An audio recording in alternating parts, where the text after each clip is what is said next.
The past life cards, the Citadel cards, another set of past life cards that are called past life cards. Beautiful beasts, beautiful, is this the beautiful dreamer cards? It might be that. And I don't know exactly what those are, but tarots. So let's see where we go with this for Kristin.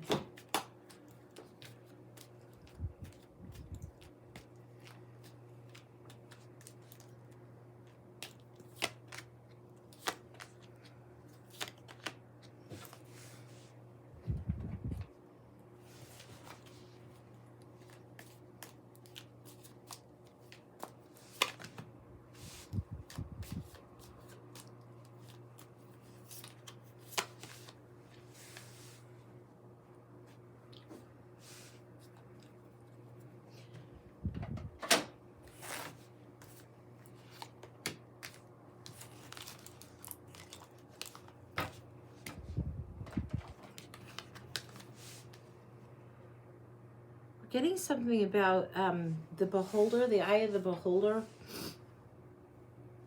the way you see things, the way it's supposed to be set up, the way it's supposed to be set up, and almost like the eye of the beholder, the wanted, the thing that you wanted. This is something that cost you dearly. It's something that went against the system. This transportation, it definitely feels like it's not just a metaphor of a train. It feels like you were put on a train in a past life. You were put on some mode of transportation, sent somewhere elsewhere. It's a lesson and a blessing. It's a time period. You're sent away from family. I don't know why, but it's difficult for you. It was difficult to be sent off in such a manner. It felt like that you didn't rate with your family of origin of that time frame. This could be as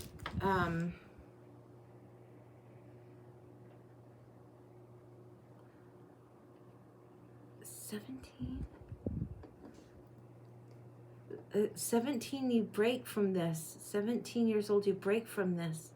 I don't know what this is. You feel like you're just thrown around, tossed around like somebody's marionette. It's like your parents had kids but didn't know what to do with it.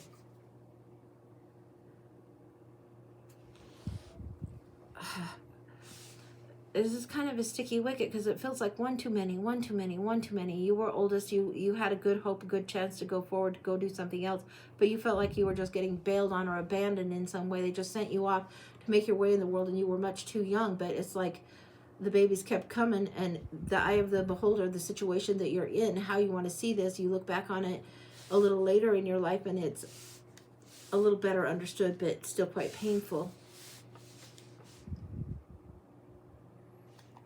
You weren't a boy child, you were a girl child, and because of that, in that time it didn't serve you well to be a girl. It's why you were sent away.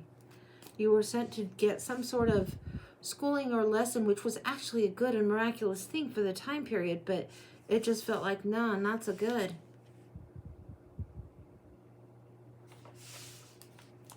Well, I'm getting information that your mother had a lover. It's why she had so many kids.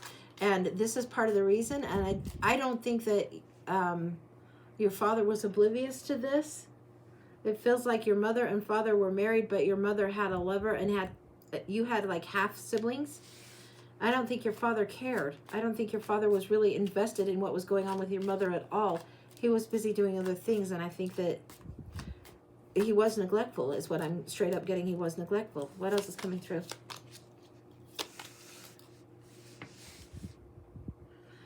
Your mother's beauty was pretty strong, and there was a strong resemblance in you of her. This strong resemblance comes through with mother energy, Queen of Wands energy, and then this younger version of the Wands. It's very, very dynamic, attractive, almost addictive.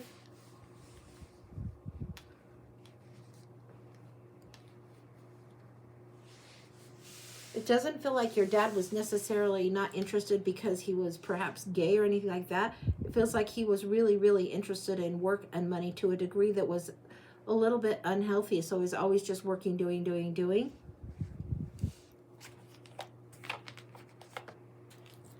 What's going on when you get to school? What's going on there?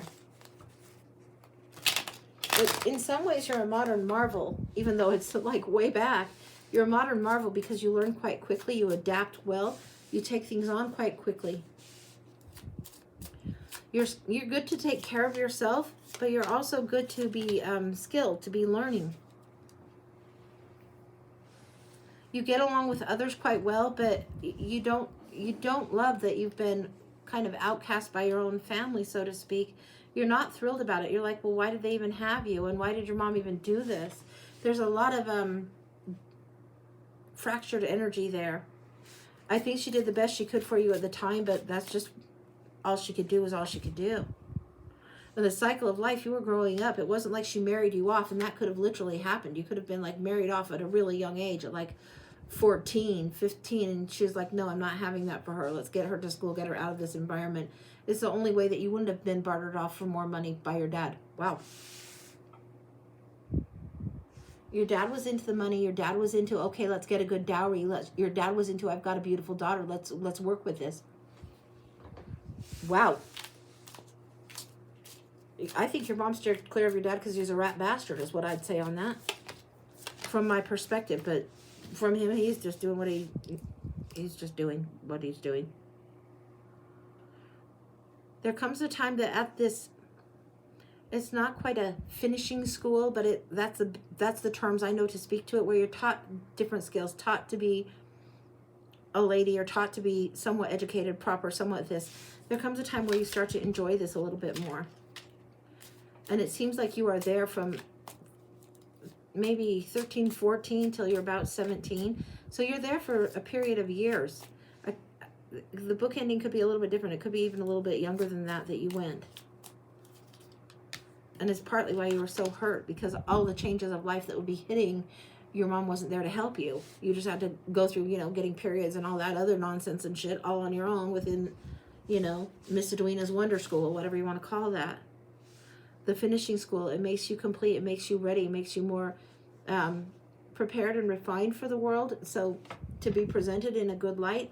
But also, you're more prepared because of your acumen, because of your ability to take in information, to draw information, to learn. You would be more of a library hound than a nature lover in this particular life, although you could go either. You had fluidity about you, flexibility, and the chameleon art. And when your mom put you free, it was like, instead of being the puppet, you realize eventually that she actually let you go and liberated you so you wouldn't get stuck. You didn't know that for years, though. You didn't know it for years. There was much travel going on. I don't think you returned home very often. Maybe like once a year, maybe. It feels like Miss Edwina's teacher's break or whatever was when you would go home, and it would be a short span of time. The community that was where your family was, and even your younger siblings, are almost foreign to you now because you were so young when you went away. That's kind of sad. I'm sorry to see that. But you were so good at learning.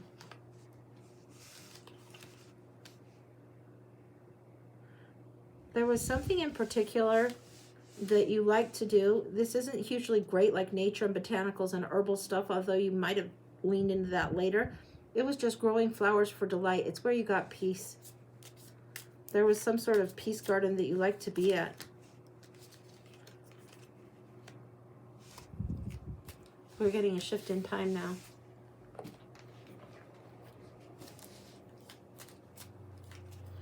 This is you more towards maybe 19 and more towards like wedding time. A fine monsieur, huh?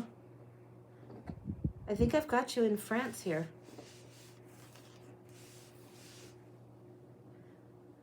You really are trying to weigh options and consider what your choices might be. You don't want to be turned into your mother. You see now at 19 what you didn't see. Even at 15 and 16 you couldn't get it. At 17 you started to get it because the finishing school had almost finished. By 19 you're running into upper echelons. I think you're social climbing, but not because you're a gold digger, but because you've been refined in the finishing school.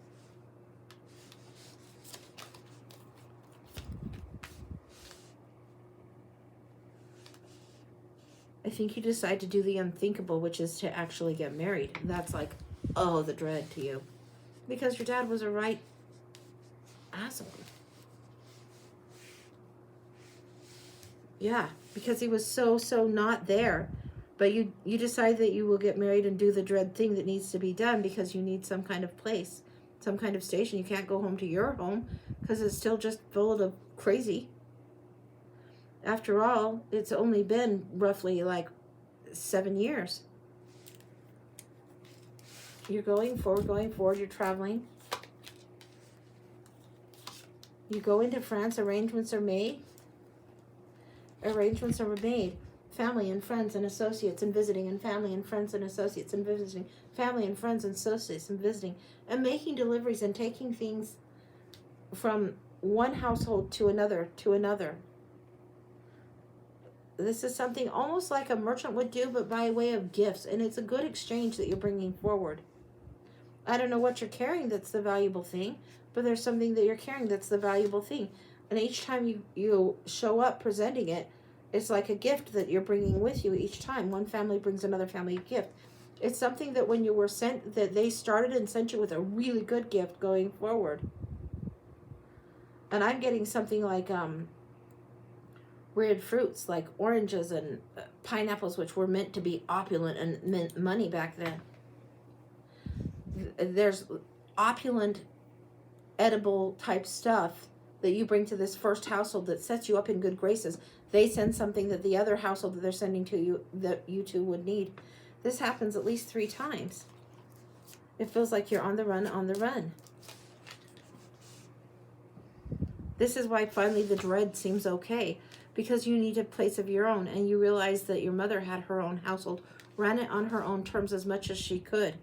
You've learned enough, though, over this course of time, that you'll be careful and shrewd. Not in a cunning and conniving way, but just careful and shrewd.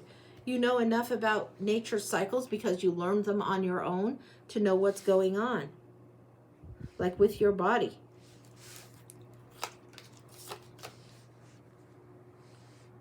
You arrive to a place that has a little bit more luxury, a little more happiness, a little more protection than your mother ever did. You have switched your station.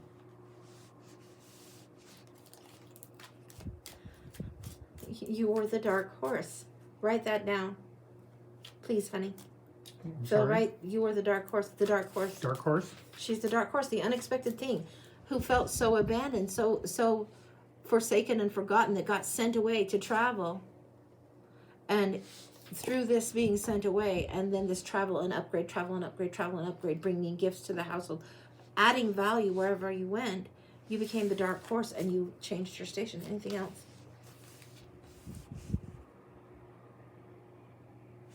I don't think it was without challenges, but I think the marriage was actually good for its time. You were happy enough, content enough, satisfied enough. Was it your soulmate? I don't think so.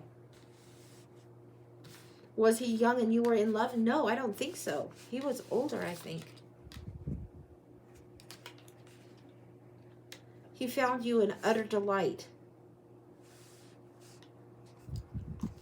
And did you have children?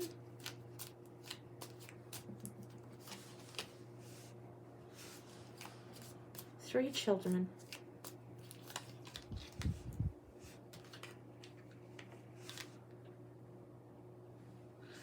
Three children, one boy, very, very stubborn.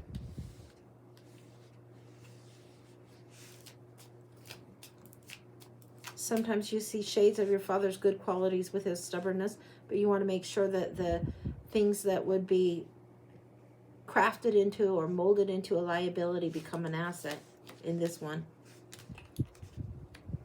The 2 others, you don't want them to leave you. You don't want, you want to do reverse of what your mother did. You want them close with you. You keep them close at hand. You're not sending them away. You'll teach them yourself.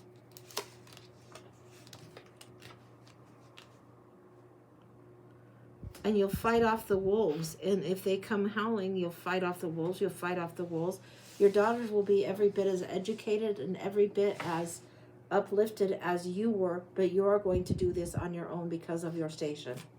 You can have people come in. You can have teachers or people that would want to teach something, or be in touch with somebody that knows a skill that you could bring that into the home and have them learn there. You don't want to send them away. You see yourself in the reflecting pool as much stronger than you were as a young girl. You see your own essence. You think back of your old teacher, and I keep calling her Edwina. I don't even know that's her name. But you think of your old teacher, and like you think of her often as you age, because you've assumed part of that role as well.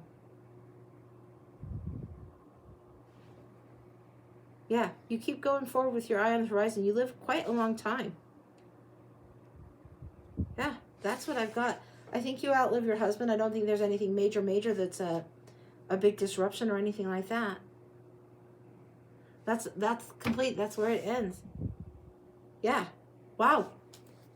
A challenging but very good life, very deep lessons that came from a deep wound. You didn't want to give that wound and pass that wound on. So you have healed that in a large way. It's probably one that would take more than one lifetime to heal fully. But the value of having your own mind, knowing your own mind, having your own liberty to choose was big. As choosing what you wanted to study, what you wanted to do, like the garden was your peace garden. You didn't want to just grow vegetables. You didn't want to do that. You didn't ever want to leave a place with less than what you had brought to it. You elevated your station by being the dark horse, by always bringing more than what was there. Intellectually, spiritually, through your gifts, through how you served, through what you want to create. Beautiful. It's like your mom sending you off in an almost orphan type fashion helped you really grow and develop quite a bit. And painful though it is, it made you very much stronger. And you did do better. Wow. That's complete. She said, is my son the same as now? I don't know. Now, what I have learned on this, I didn't look in the cards and I didn't get that impression. If I would have gotten that, I would have told you then. I'm out of that flow, but what I have got is there are times in lives when you have the same roles to play, like your son may very well show up as your son again, or he may show up in a different relationship. He might show up as a friend. He might show up as the older brother to you in a different life. So you just never know. I once did a past life reading and I did it on this young man and I said, there's something here about where you are actually the priest at your own mother's wedding, whatever this is about. The guy told me that in this life, he was actually the priest at his mother's wedding. I was like, bah! So sometimes those roles repeat that specifically. But I didn't get the sensation that it was about the son as much as it was about the daughters. So there might be a shift in the roles. Genders can shift. The families and the soul tribe families we have, we don't always come in the same roles. I know very distinctly that there was a past life that I've seen in my own meditations and in my own travels, in my Akashic astral travels, where I've seen my mother, but she was like a sister or a friend. She wasn't my mother at all. So I've seen these roles flip, and I've done enough of these that I know that we might come in with some of the same cast, so to speak, in our story, but be playing different roles to help each other learn. So that's what I got.